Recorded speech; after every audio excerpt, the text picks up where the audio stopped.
Olá pessoal, tudo bom? Bem-vindo a essa segunda aula. Se você chegou até aqui, porque você talvez já assistiu a primeira aula. Se ainda não assistiu, volta lá para assistir, porque é fundamental. Essas aulas são complementares. Essa é a parte 2 da parte que eu digo que são os fundamentos básicos da radiologia do tórax. Então volta lá se ainda não assistiu, depois você volta para esse complemento. Bom, antes da gente começar a falar sobre a interpretação de fato, como é que a gente vai analisar cada radiografia, é fundamental que você tenha um aspecto da análise técnica dessa radiografia e da anatomia. Isso é um pilar da radiologia, você ter essa formação, essa informação que você, colocando em prática, vai virar conhecimento. Então, essa aula agora a gente vai falar sobre isso, como analisar a parte técnica e fazer a correlação da anatomia radiológica no tórax. Bom, então vamos começar agora aqui com, antes da gente interpretar de fato a radiografia, da gente analisar se esse exame está normal ou se tem alguma alteração e que tipo de alteração é essa, qual é o provável diagnóstico.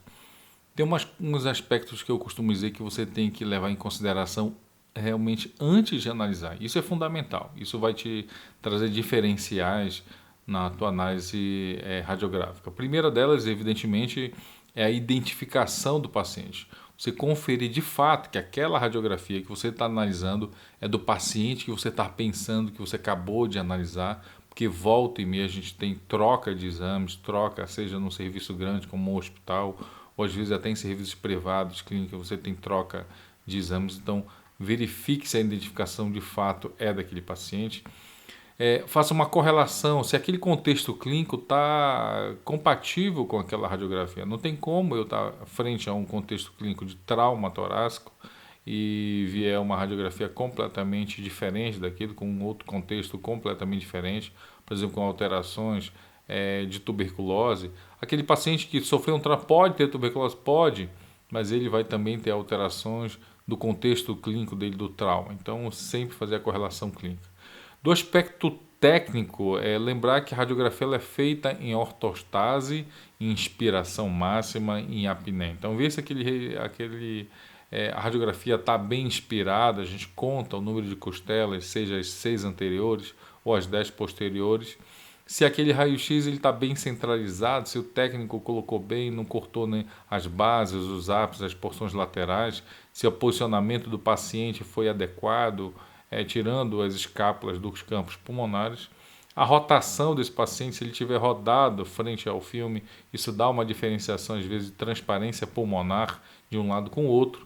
A penetração, a quantidade de radiação, isso cada vez mais foi minimizado com a radiologia digital, mas ainda assim influencia a quantidade de radiação que você emite. Você pode ter um raio-x muito penetrado ou pouco penetrado.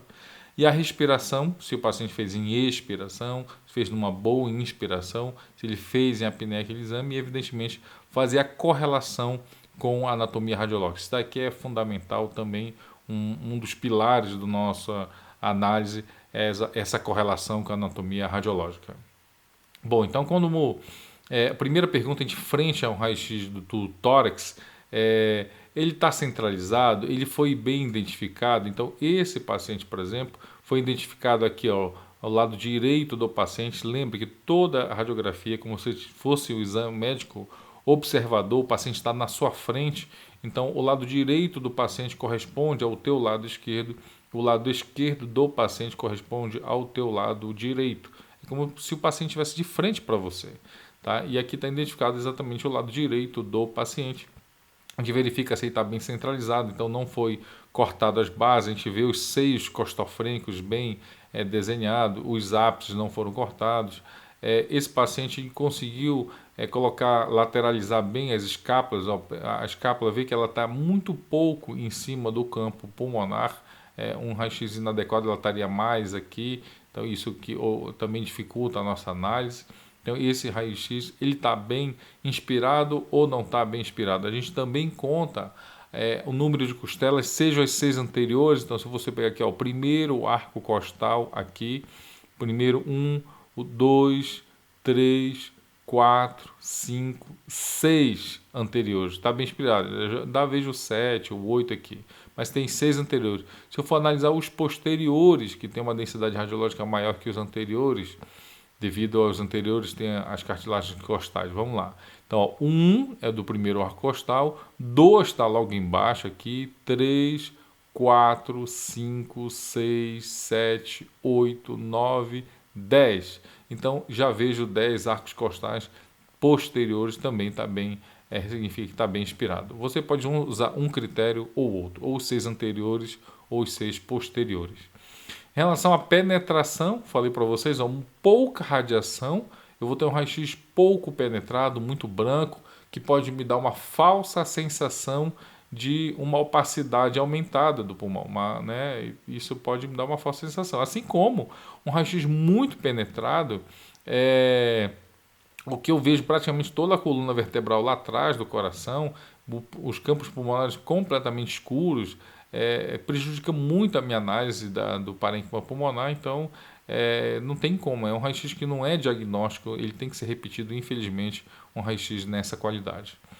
Se o paciente está rodado, a grande anteparo anatômica que a gente utiliza exatamente essa distância das extremidades mais proximais das clavículas com os processos transversos. Se a gente fizer uma ampliação, nós temos aqui os processos, espinhosos, não transversos, processos espinhosos das vértebras, eles têm que estar mais ou menos equidistante das extremidades mais proximais das clavículas. Então, está aqui essa clavícula, não precisa estar milimetricamente igual, mas tem que estar mais ou menos equidistante, significa que está bem centralizado, não está rodado esse paciente. Já falei para vocês, o ciúme tem uma boa inspiração, a gente vê realmente a cúpula diafragmática e a gente já contou também os arcos costais em relação à qualidade da inspiração. Quando a gente faz uma correlação anatômica do raio-x, e isso é um dos pilares da radiologia, vocês vão ver em todas as minhas aulas, em todos os meus cursos, em todos os módulos, seja ele na neuroimagem, seja ele no tórax, no abdômen, aonde for, eu sempre vou fazer uma análise da anatomia radiológica e essa correlação. Porque é o que a gente vê isso. Às vezes o pessoal fala assim, professor, é difícil o raio-x, eu não sei o que eu estou vendo. É lembrar da anatomia. Às vezes você tem que revisar realmente a anatomia, então lembrar que no tórax nós temos os pulmões, o lado direito com os 3 lobos, superior, médio e inferior. O diafragma aqui, ó, que é convexo, abaixo dele o fígado e o espaço subfrênico direito a gente não vê no raio-x, porque ele está ali, praticamente colado ali, muito adjacente ao fígado. Assim como aqui o diafragma esquerdo, né, também convexo, a bolha gástrica, o paciente está em ortostase, faz o raio-x em pé, então na grande maioria das vezes o ar sobe, você vai ver ar no fundo gástrico e esse ar vai aparecer uma bolinha pretinha lá no raio-x, que é a bolha gástrica. Do lado esquerdo nós temos no pulmão os 2 lobos, o superior e o inferior. No meio nós temos o mediastino, onde vão ter traqueia, esôfago, o coração, o pericárdio e todas as estruturas também, como nervos, vasos aqui da base e conteúdo gorduroso, como também resquícios do timo no adulto ou na criança, o timo bem proeminente. Então, essa vai ser a nossa radiografia. Então, quando vocês tiverem dificuldade, eu vou lembrar, isso é isso, isso é isso, não tem como. Vamos olhar cada parte, então, ver daqui, ó, se isso aqui é o diafragma com o fígado, aqui é o diafragma esquerdo, a bolha gástrica está aqui, ó, escuro, tem ar no fundo do estômago, o mediastino, você tem aqui, ó, a gente vai ver cada estrutura, a traqueia do mediastino separando em brônquio direito, brônquio esquerdo, as estruturas ósseas aqui fora dos campos pulmonares, pulmão direito, lobo superior, médio e inferior, pulmão esquerdo, lobo superior e inferior mais abaixo.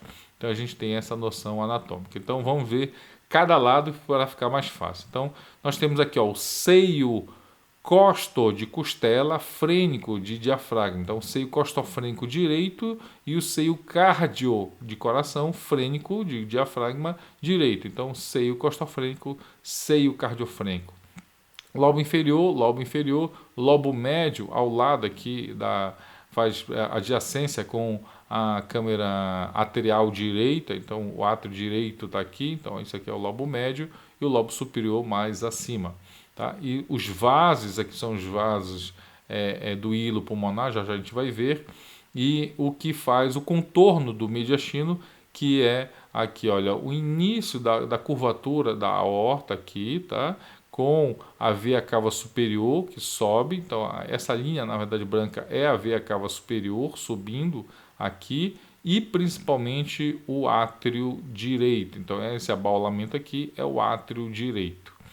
Quando a gente olha aqui, então, o contorno do lado direito do mediastino, nós temos a cava superior fazendo a margem direita do mediastino e o átrio direito fazendo a margem direita aqui de baixo.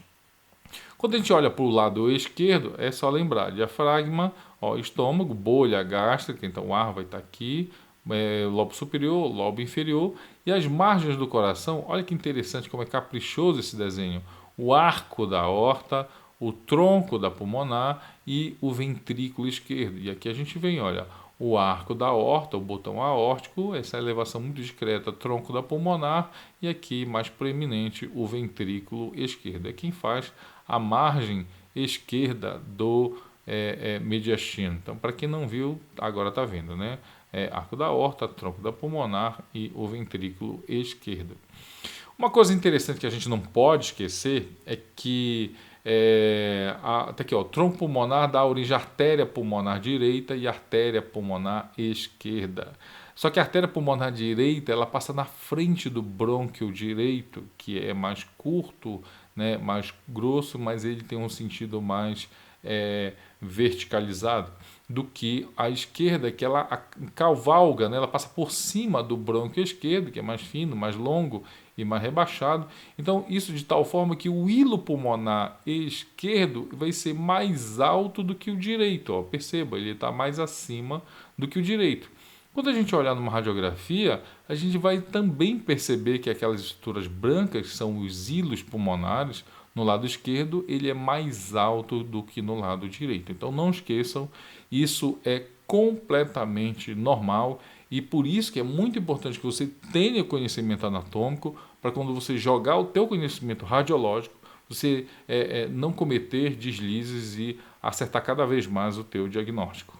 Muito bem, parabéns por ter chegado até o final dessa aula e agora sim a gente vai começar a analisar como profissional, como é que a gente vai interpretar a radiografia de tórax. Então eu te aguardo na próxima aula.